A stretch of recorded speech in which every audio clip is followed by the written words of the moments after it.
Within individual countries, though, the inequality has gone up in almost every country. And there, I think everyone believes in a balance that you should have progressive taxation. Put Malaysia's poverty rate at 15%, much higher than the official figure of 0.4%. Advanced economies, inequality of income and wealth inequality has officially narrowed in Malaysia, but over 1 million households continue to live in relative poverty. To 0.4%. Relative poverty, which is defined as earning less than 60% of the national median income, has increased by more than 50% to 3 million households since 1995.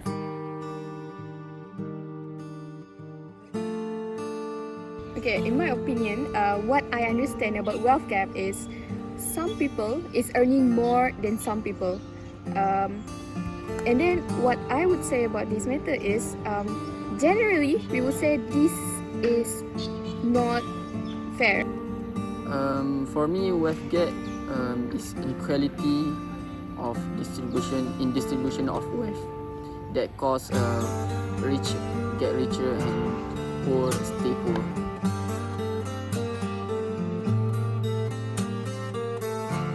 The Khazanah report also pointed to education as a factor. Simply put, the opportunities and skills a kid in a rural area gets might not be the same as the one who lives in an upscale area and attends private school. You need some inequality.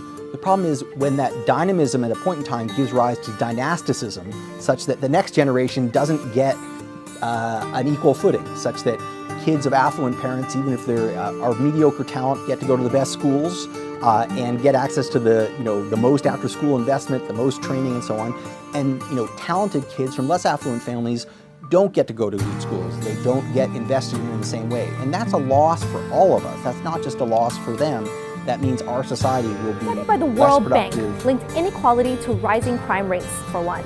It's also bad for the economy. This study by the Organization for Economic Cooperation and Development reported that inequality caused the United States and other wealthy countries' cumulative GDP per capita to be knocked down by 5%. That means less wealth for all. Because one, it will reduce the consumer power. Two, it will increase the crime rate. When I say it increases the crime rate, just look at the poor society where the kids, the people there, they tend to do crime to survive. It is not their choice to do so, but it is how life is pushing them to do so in order to cope for their living. And when I say it reduces the consumer power, just imagine you have a lot of goods, but then your business doesn't going so well because the prices doesn't allow you to buy it based on your wages or your salary. So from there, it do not affected the people itself. It also affected the economic growth. When we don't have enough money to buy all those things, at the end of the day, we just are living, working to pay all those debts, cars, houses, instead of living happily and have a meaningful life.